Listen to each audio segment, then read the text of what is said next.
Well, I hope the weather holds. I didn't worry about the weather until last night and this morning because the weather forecasts aren't that accurate usually.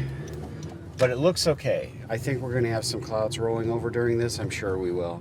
And that'll obscure our view from time to time through that 3-hour window from first contact to final. But what happens during totality is we still don't know for sure. So we'll see. I'm optimistic. Good evening. For parts of North America, the sun went out today. For a little under 3 minutes, the forces of darkness ruled in daylight as a great swath of shadow up to 190 miles wide cut across the continent from the coast of Oregon to Greenland. It was the last total eclipse of the sun for North America until the year 2017.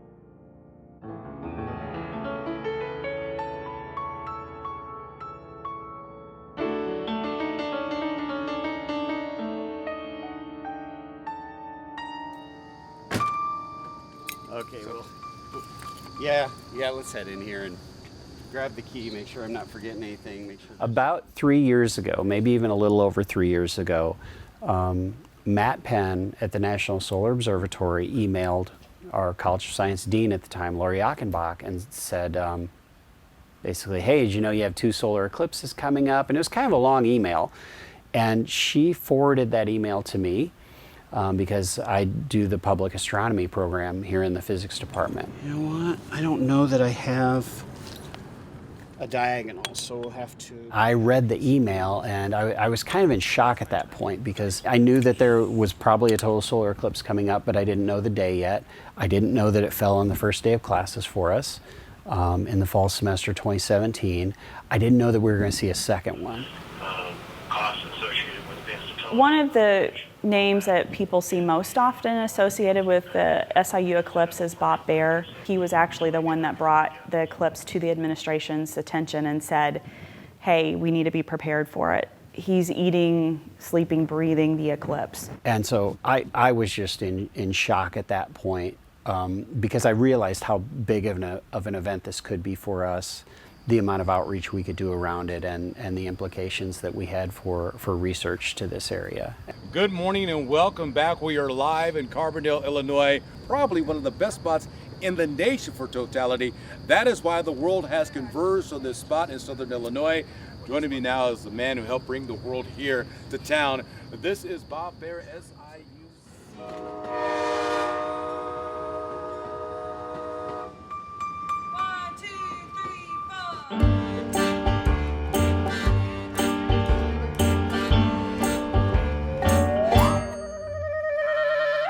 Hi. Where are you from? New Orleans. From Los Angeles. Los Angeles. Phoenix, Arizona. District of Columbia. Chicago. Hello, Chicago. Hey, Milwaukee. New Orleans. Milwaukee. Chicago. Oh. Chicago. Yeah, Chicago. Woo. Is there something happening here? Ohio. Columbus, Ohio. Sweden. We're from the Detroit area. From Cincinnati. Connecticut. Minneapolis, Minnesota.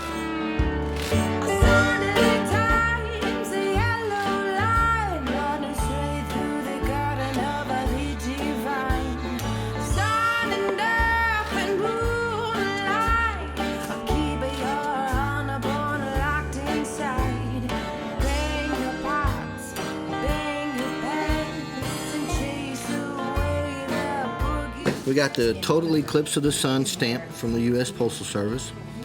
It's heat sensitive, so when you put your body heat on the stamp of the eclipse for a couple seconds, when it comes back, it will be the picture of the moon. Oh, look at that. Oh, that's so cool. We opened at 9:30 and we were sold out by in less than 35 minutes. My name is Jeremy and this is my wife Kate. We're from Sydney, Australia, and we're here to witness the solar eclipse of 2017.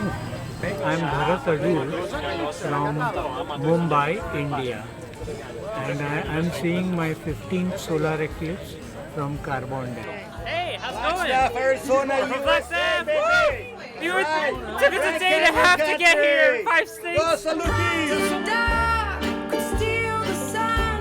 Look at the special edition Pepsi can.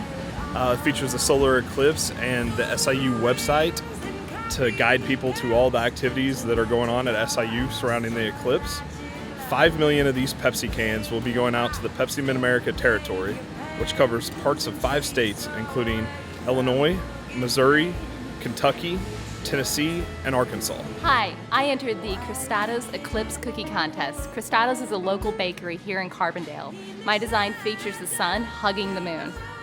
I'm a marketing coordinator at Walker's Bluff, and we're currently selling our solar red wine commemorating the 2017 solar eclipse. On that day, Ozzy Osbourne will bark at the moon as the eclipse occurs at 1:20 p.m.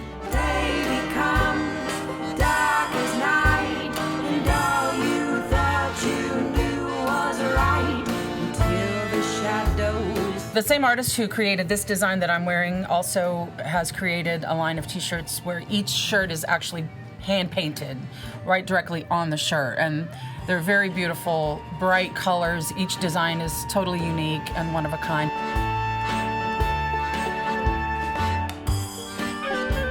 What I have is a soap. It's made in layers, but it has clouds, it has a sky, it has an eclipse sun that's dark, and then I have a corona around it.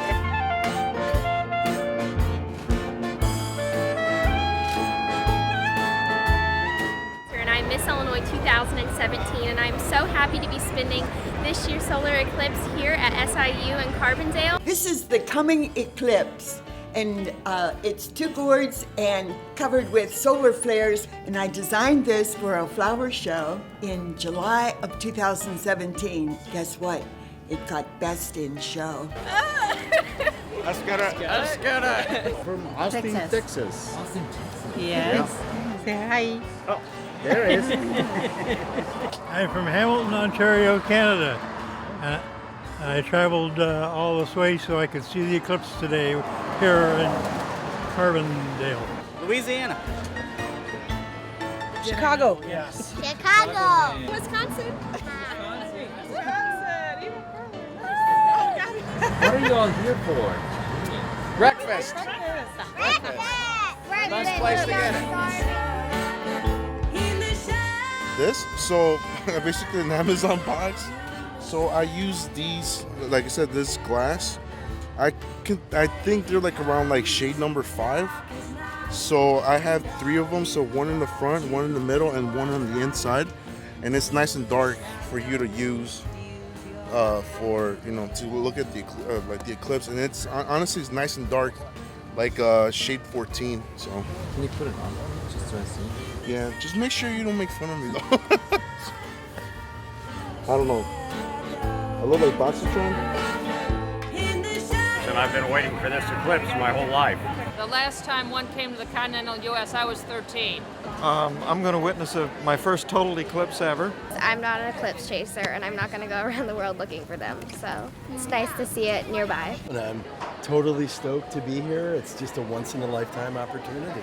I paid more to stay here than I've just paid to stay in Chicago at a Marriott in the South Loop. Okay, I'm from Oregon. I'm so excited for this eclipse. Like, it means a lot. Like, I'm going to school for meteorology. This is amazing. Like, I could cry. Like, once it faces black, I'm gonna cry. I'm Basma Diab from Jordan. I was happy to attend this great event with my friends from Algeria. The group of 13 Algerians, as well as also Khaled from Morocco. So we were able to also to make a kind of multi-country kind of visit to this great eclipse, and so we have been planning for a year and a half for that, and we were able to come with minor I mean, we got few people didn't get the visa, but most of them got the visa, so we are all here to enjoy this big spectacle. For at least several months, we've been thinking about the eclipse. Speaking with my editor, he had suggested I find a city along the map and go there and learn more about how they're preparing. And we came across Carbondale because it'll be the site for the eclipse happening in August. And two, because it's this crossroads. We're going to have another eclipse in 2024. So to be able to have an opportunity to anchor from a place that's so special and unique and that no one else can make either of those two claims is exactly why CBS News is here. Adriana Diaz is in Macondo, Illinois, which will be directly in the eclipse path. Adriana, good morning. Good morning. Yep, we are in the eclipse's path, all right. Look at this. They even painted a line along where the eclipse will cross town. A sign of the times, a yellow line running straight through the garden of a divine. Sun and earth and moonlight, I'll keep your honor born locked inside. Bang your pots, bang your pants, and chase away.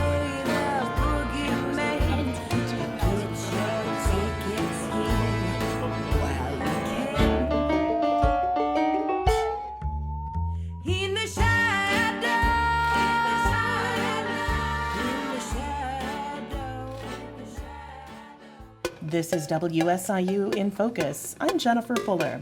As you're well aware by now, the total solar eclipse coming up August 21st this year will feature the path of totality coming right through this region, Carbondale to be specific, and in Lawson or somewhere far away from the stadium. And I at least want to take Super. And you have a decal? You're good? Yep, I'm good. Okay, Thank perfect. you. You're welcome.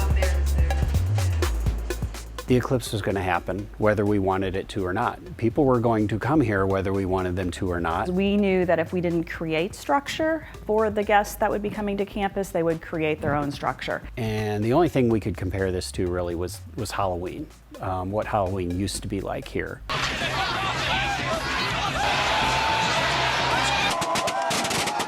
And we knew that we didn't want it to be like that. So I approached this from a safety perspective. We knew that we were going to have a minimum of 14,000 people in the stadium, which causes its own problem. It's like, at the very least, a large football game or a homecoming. So we've handled those things in the past. We know how to deal with that. What can we use our existing facilities for on campus to host at that point the 10 to maybe 20,000 people we were talking about? The athletics facilities in general are really good for doing large events. They're built for large events, for accommodating people. They have the bathrooms, they have the concessions, they have seating, there's air conditioning in the arena. So we decided to build the events around athletics and encourage the public to go to those regions of campus. Good morning. I'm Bob Baer. We're at SIU Carbondale. We're at the Saluki Stadium, and we're talking about Eclipse 2017 this morning. And perfect timing, I think we have some tornado sirens going off. And so it very quickly evolved into creating venues that people would want to go to, make a good event out of this, make an outreach event out of this. There's events that begin on Friday evening. This carnival, the Crossroads Festival, is opening up on Friday evening. It'll feature carnival rides, and I call it the best carnival that's been in Carbondale ever. And there's a stage that'll feature live musical entertainment throughout the weekend. We come to you all the way from DuQuoin, Illinois. It was a long drive, but we made it. On Saturday, which I'm at the 19th now, so on Saturday the 19th, our Comic-Con event takes place in the Student Center. And if you look, that's a Saturday and Sunday event from 10 to 5. And they're working on the schedule and the special guests. We're told that Voltron will be there, life size. And, Life size? Yeah. And what's it? Voltron. And the second one? Life size. What's that? On Sunday, the expo begins, so the Crossroads Astronomy, Science, and Technology Expo, which will be in the arena. It will feature a variety of exhibits, and we hope a good presence by NASA and other technology and other related kinds of things. On Monday, August 21st, there'll be a total solar eclipse. the sun will go dark. There'll be live video on the scoreboard. NASA will be here, and so one of their video feeds that'll go out over the internet will originate here. NASA Eclipse 2017 is coming here with NASA Edge. They're doing a broadcast from campus for about 4.5 hours. And they're expecting that the audience size could greatly exceed what they saw for the Venus transit, possibly up to 1 billion or in excess of 1 billion people watching this stream.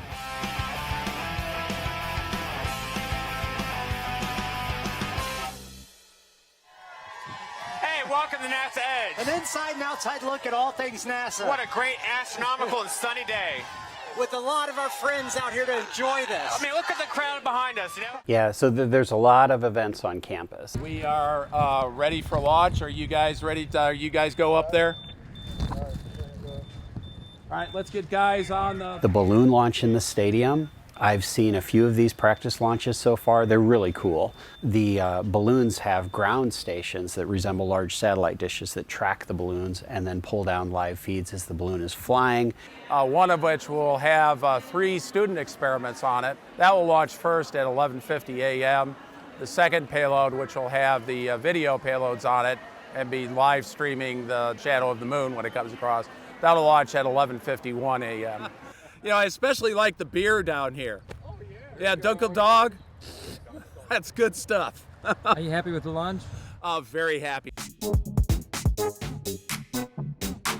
Pretty much my entire summer has been spent working on the Total Solar Eclipse. It's been a project that literally started from my first day in this role back in November of 2014. So it has been a very large time commitment. Observe totality. We will not be turning on lights for your safety. Please limit movement. Take photos with them and things throughout the day.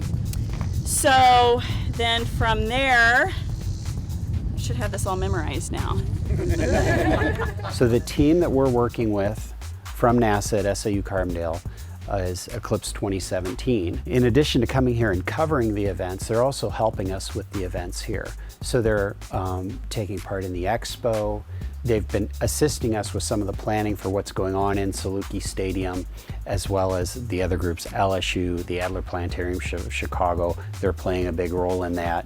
And Matt Kaplan of the Planetary Society and Planetary Radio is going to host the events in the stadium for us. I am Matt Kaplan from the Planetary Society here at Southern Illinois University, Carbondale, hours before the beginning of the Great American Eclipse. Because you've got to have someone to guide people through that experience, and we knew it needed to be someone that had a really strong science and astronomy background, because it would be impossible to just script a 5-hour show with that level of detail needed. So I'd like to see how loud the stadium gets when totality hits, and I really think I'll enjoy seeing the different reactions from the people. So I've been asked, you know, what will be going through my mind? What am I going to say or do during the 2.5 minutes of totality? And I have good reason to believe that I'll just stand awestruck with my mouth open.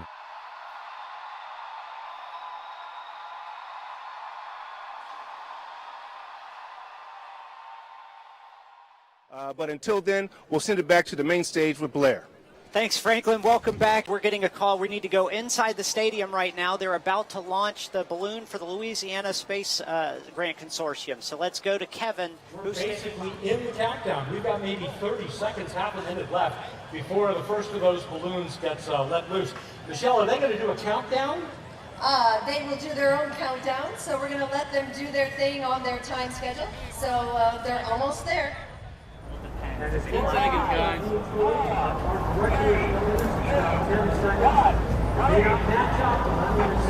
There it goes. The first balloon from LSU. And as it goes up in the air, you see the balloon and that parachute attached. That is what's going to let that get safely down to the ground. And all those instruments. All right, we are maybe 15 seconds away from the launch of the second LSU balloon. They're not going to wait for us to tell them. They know exactly where to go, and there they go. And there it goes. Great launches, guys. And we are, that means, about 1 minute away from first contact here at SIU Carbondale I think that third balloon's going to go right up.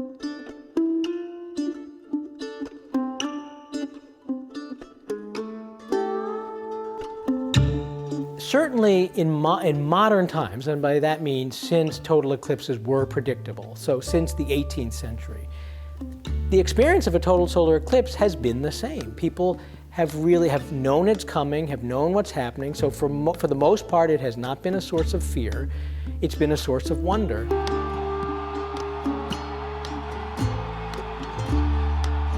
Eclipses have fascinated and sadly frightened humans and entire societies, probably for as long as humans have been around, to look up at the sky and notice a phenomenon like that and wonder what the heck is going on in the sky. Are the gods mad at us? For ancient cultures that did not know how to predict total eclipses, the appearance of one was horrifying. What we know about the meanings that people have assigned to eclipses and the positions of stars and planets over time is that in many cultures, events that are rather rare, such as eclipses, are assigned great importance, and sometimes they are seen as having potentially disastrous effects on human beings. I look up at the sun and I'm just like, oh my gosh, what is that?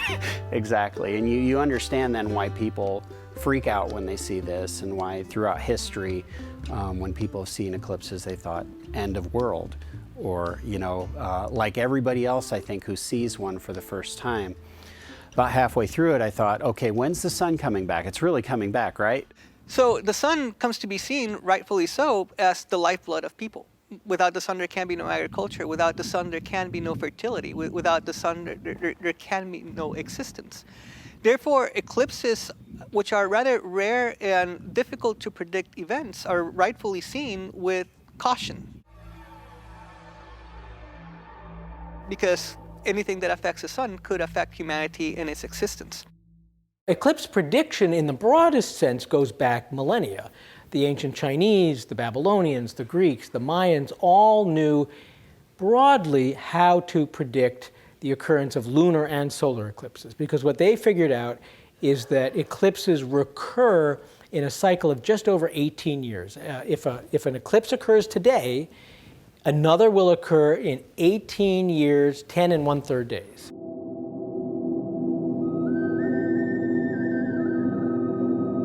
Representations of eclipses among the Maya can be found on books that are called codices.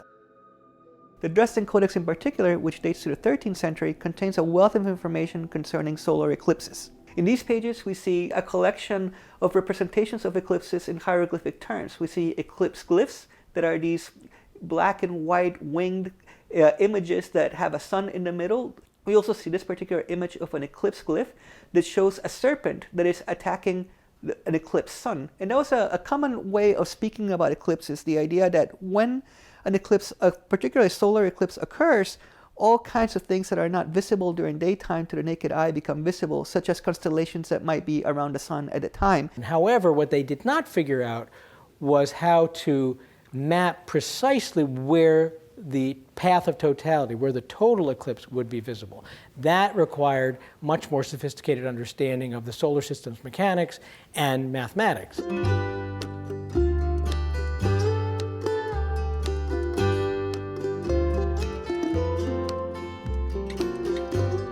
One of my favorite artifacts is a set of broadsides written by an astronomer that folks may have heard of. His name is Edmund Halley.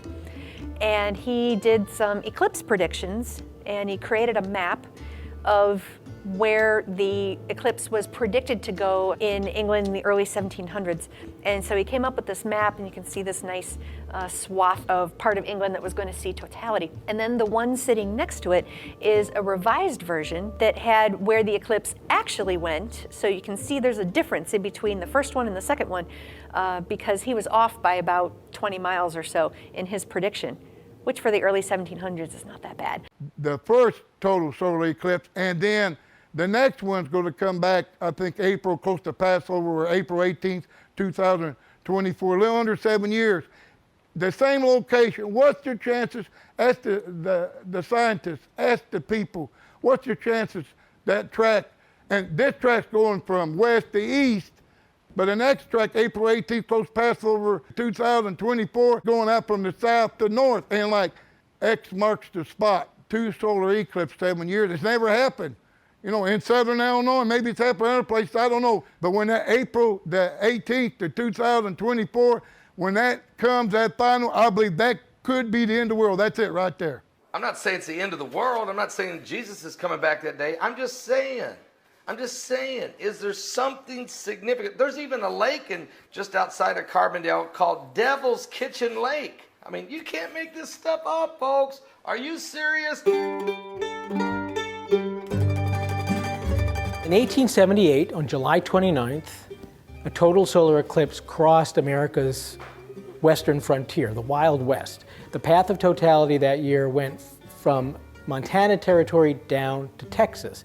And it was a very big deal for America. Americans got really excited about it. The newspapers had constant coverage about it. And it was a really important event for science because back in that era, total solar eclipses presented a rare opportunity for astronomers to conduct studies of the sun.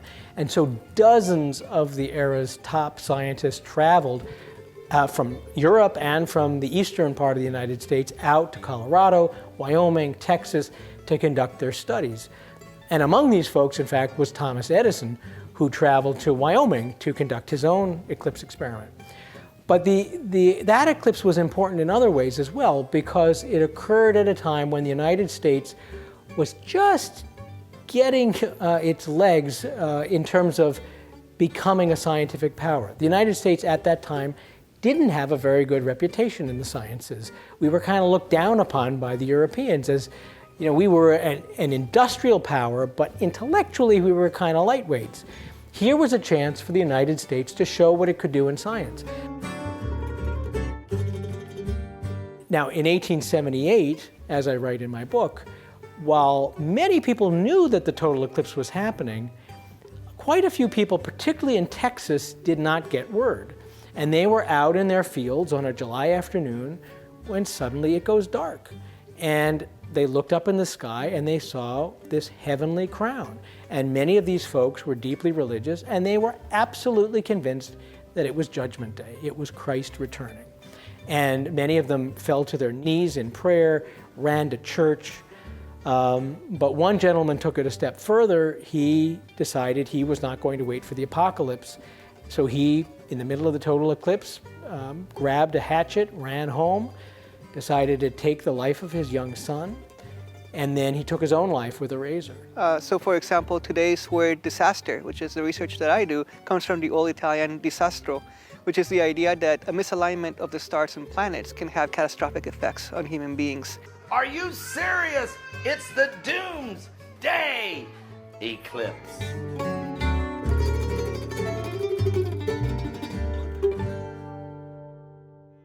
But there's a huge celebration going on here on the campus of Southern Illinois University, and we want to catch up with Adriana Diaz, who's in the middle of it all. Hi, Anthony. It is a party-like atmosphere here at the stadium. They've been playing music, having competitions between members of the audience. They were playing Michael Jackson just now.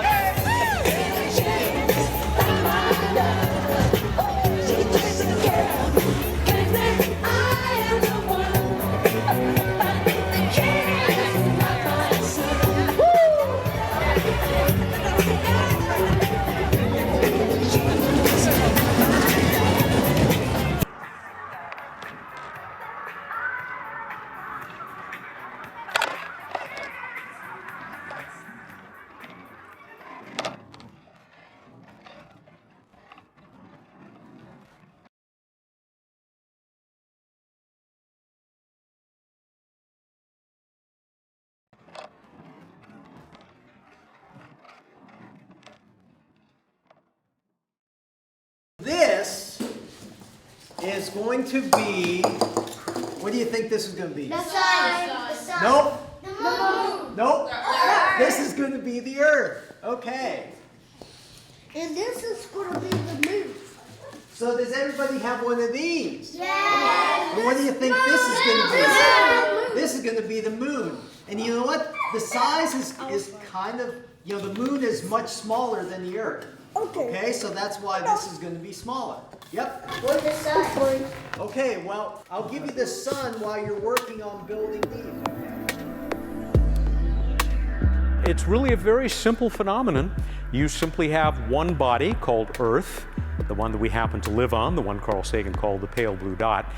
And across from it is another very bright body, much, much bigger but very far away, called the Sun.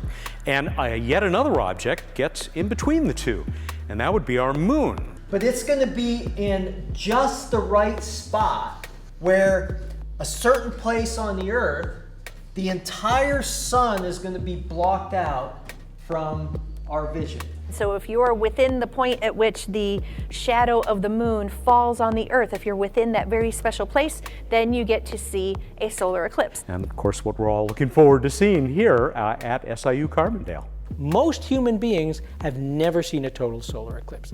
Any given point on Earth sees a total solar eclipse just once every 400 years or so. I know that there are scientists all across the path of totality who can't wait for this eclipse. And they're going to be using big instruments, they're going to be using small telescopes. In fact, some of the greatest work that's going to be done is going to be done from relatively small telescopes by citizen scientists, which is a term I absolutely love. The experiment I'm involved in, the Citizen CATE experiment, which CATE stands for Continental American Telescopic Eclipse Experiment, which is a experiment to collect images of the inner corona during totality during this 2017 solar eclipse. It consists of 68 teams from Oregon to South Carolina. To come up with basically what is a movie, a 90-minute movie, coast to coast of the corona, and we hope to look at how the corona evolves over time.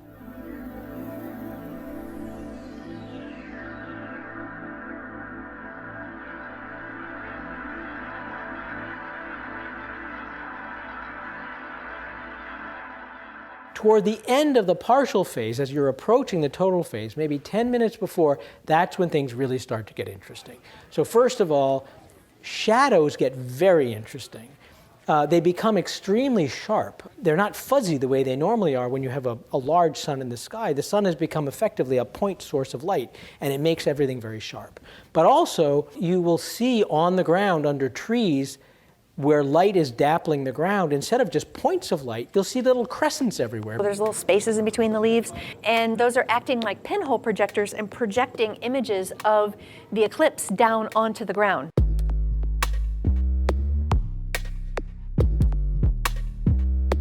And you'll see this everywhere. Anywhere where there's a small hole that acts like a pinhole projector, you'll see the partial eclipse images. You can have a lot of fun with a colander that you use for straining pasta. It'll project a whole bunch of little crescents on the ground. Now, one thing that is also really fun to look for, don't know if these will be visible for the August 21st eclipse, but you almost want to look down as much as you're looking up. So right before, a couple minutes before the eclipse or a couple minutes afterwards, you're going to possibly see what are called shadow bands. I've also heard them called shadow snakes. The sun, instead of being a round disk of light like a big light bulb, it becomes a very thin slit, and that resembles almost what we have. Spectrometers use a thin slit of light, and when they shine that very thin slit of light through the Earth's atmosphere, you actually get these interference patterns that show up as shadow bands on the ground.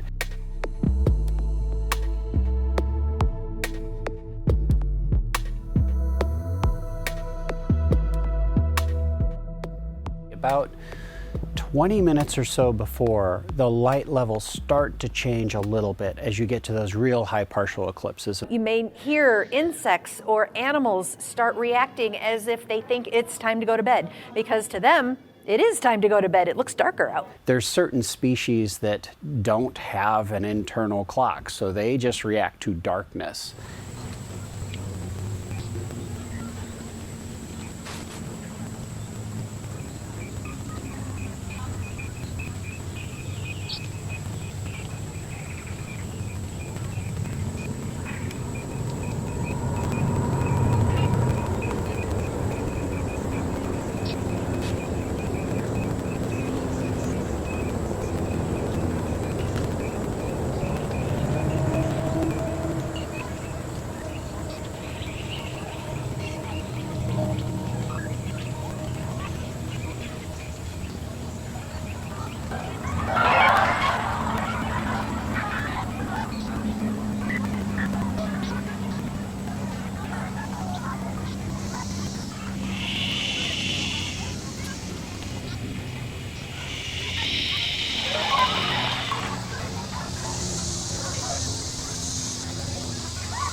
The solar eclipse takes about 3 hours from the start of first contact to fourth contact, which is the very end. And so what that is, that 3 hours, is the moon moving from when it first touches the edge of the sun till when it gets to the center. It takes about 90 minutes for that to happen. Then you've got that 2 minutes and 41 seconds where it blocks out the sun completely. And then as it moves off the sun, it takes about another 90 minutes for the second partial phase to complete. That's true throughout the whole country. It takes that much time, but just here in the path of totality is where we see totality for, whereas the rest of the country just has a 3-hour-long partial eclipse.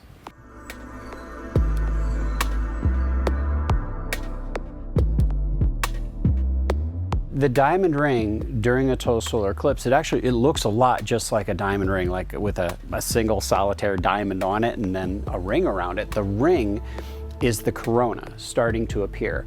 The diamond portion is the last bit of bright light, direct light from the sun going through craters or valleys, I should say, on the moon. It only lasts about 3 seconds, but where the diamond portion is that last bit of direct light, it's very bright and it's just like a starburst of light coming out, and then the white halo around the moon is the corona becoming visible.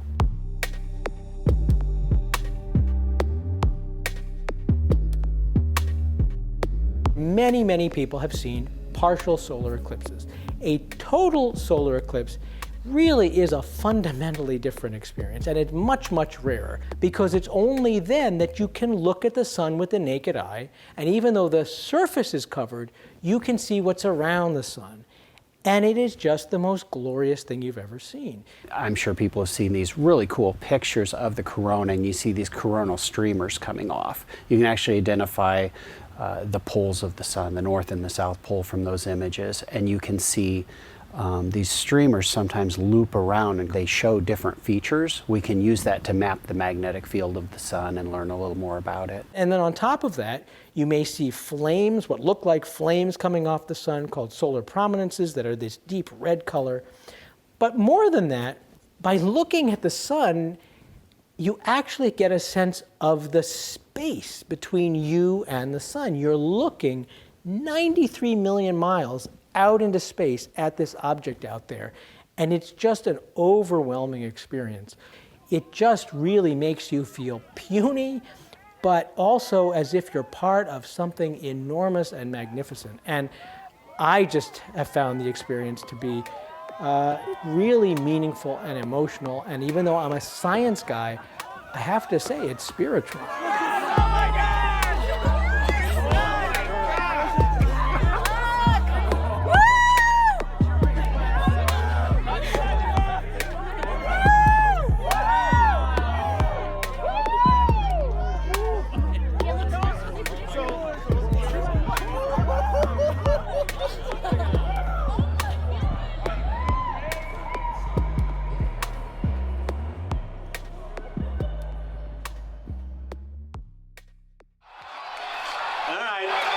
Take a look at where the wind is taking that cloud. We might just get lucky here. We'll see. We are at T-minus 4 minutes or a little bit less.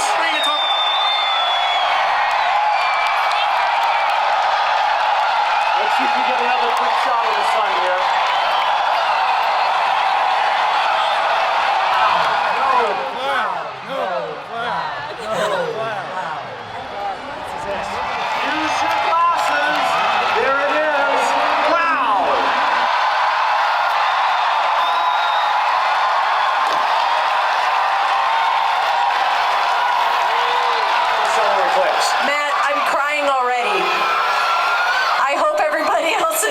Holding it together a little better than I am, but nope, I'm crying already. All right, we're coming up on the 2-minute mark. I will let you know when we've reached it. It was something that really allowed you to see the edges of an eruption. All right, what's happening? I have to interrupt you because the winds are picking up. The winds are picking up, and maybe the cloud's moving off.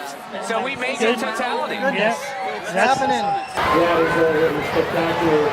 All right, maybe we're going to get lucky. That's the end of nasty cloud. T-minus 2 minutes. We have 2 minutes. 2 minutes? Yes.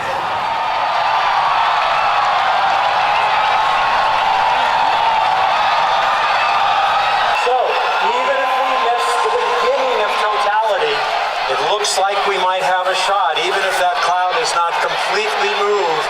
Remember, we've got 2 minutes and 38 seconds. Wow. If we can see it. Yeah, we got a cloud, but I think that's a 30-second cloud. I think we're good. Maybe 45 seconds. Surprised at all. This is spectacular. T-minus 1 minute. T-minus 1 minute to totality. It is getting dark so rapidly now. All right, in about a minute, I'm going to... See the sunset? Catch it out here. That's the shadow.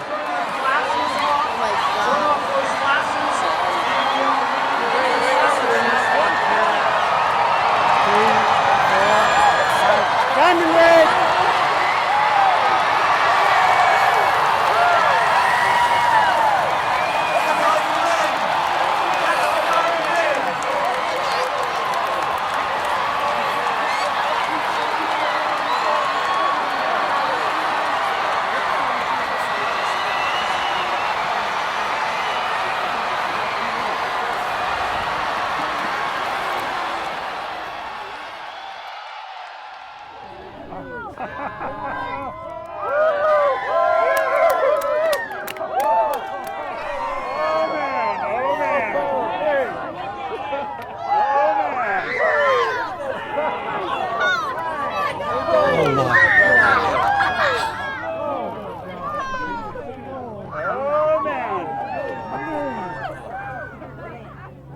What's called the diamond ring. You can hear people shouting. I feel shivers going to, oh my gosh, I feel shivers. It's amazing. Oh.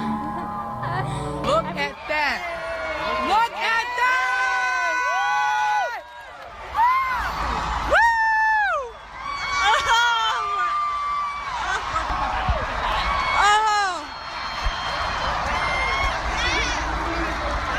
Oh my gosh. Oh my gosh. Whoa! Still looks like a ball of fire. That is awesome. Oh my God. That is the coldest thing ever.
I think we're going to catch the end of it. I saw the first diamond ring. Wow, I could see the sunset before it caught the diamond ring. Oh my God.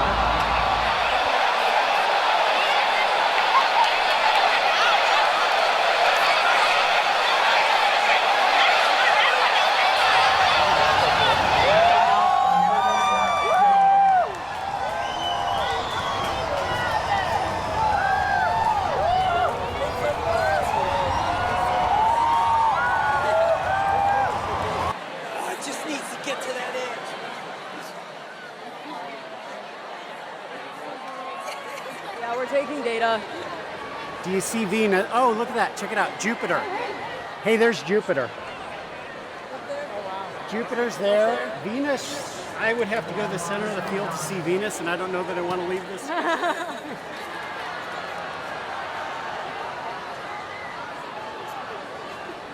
What's the time, Carol? 1 minute.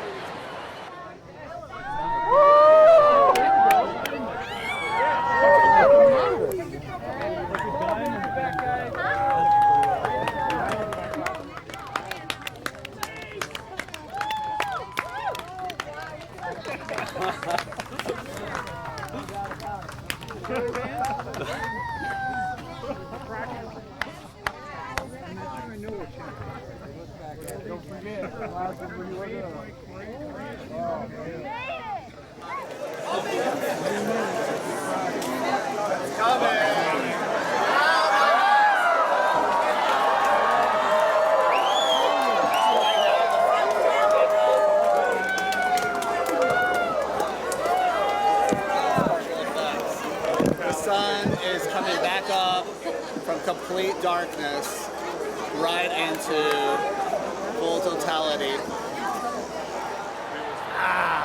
It's close. I think we got about 20 or 30 seconds. We're almost there. What's the time?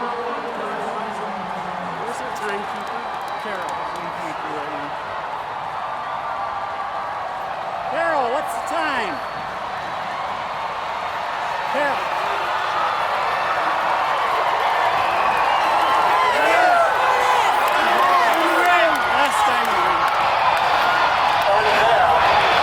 Just a moment or two later than we might have wished, is the end of totality.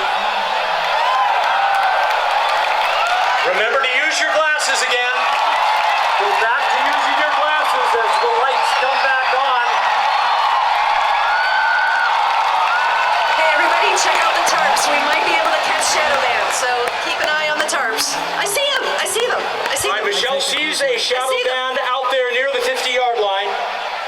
There are Take a ripples. look at the These are tarp. not data clouds. We see shadow bands. We can actually see them with our eyes. I don't know if you guys can see them up in the stands. Over there on the berm, keep an eye on the concrete. You might see them there.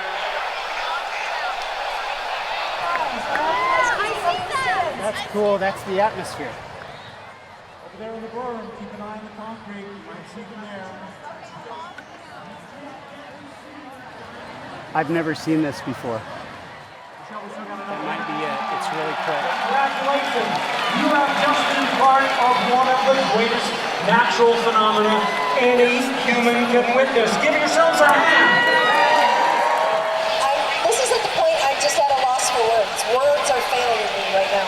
And so I hope everyone else gets a chance to think about what they just experienced. And while you're at it, write it down.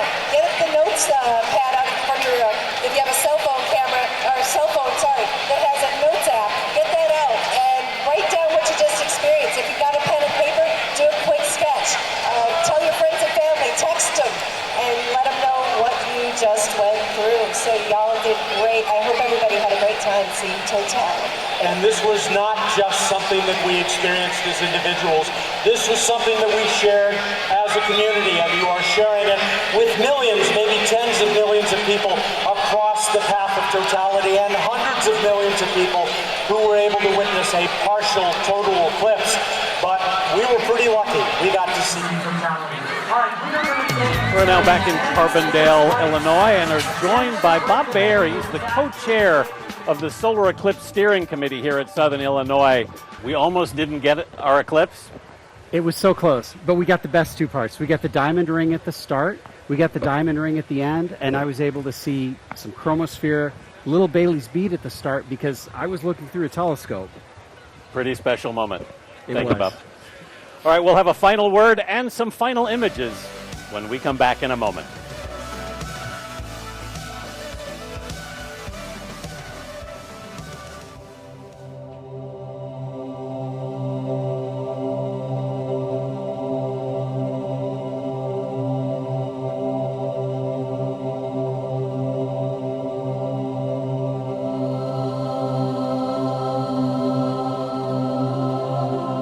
3 years ago when I started working on this and we had eclipse chasers coming into the area to see the area, they didn't know we had wineries.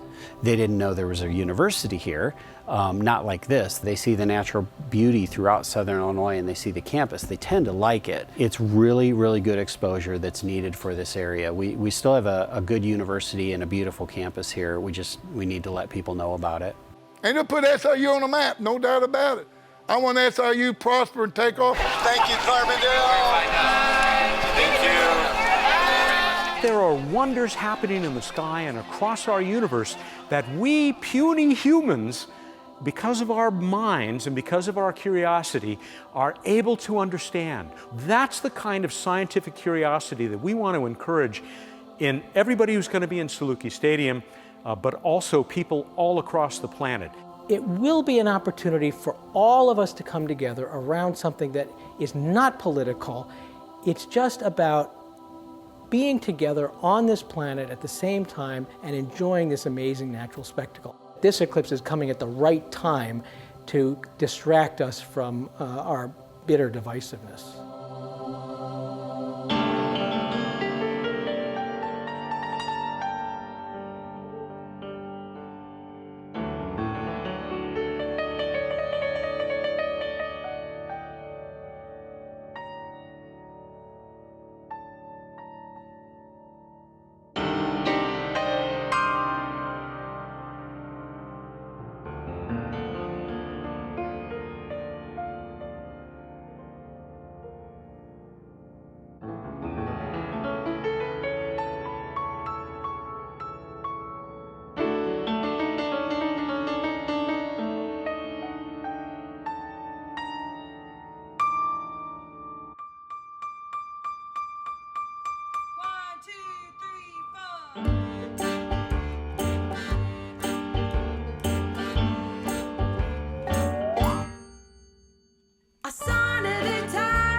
Okay, lights out. Sun, moon, earth. Here we go. Ooh.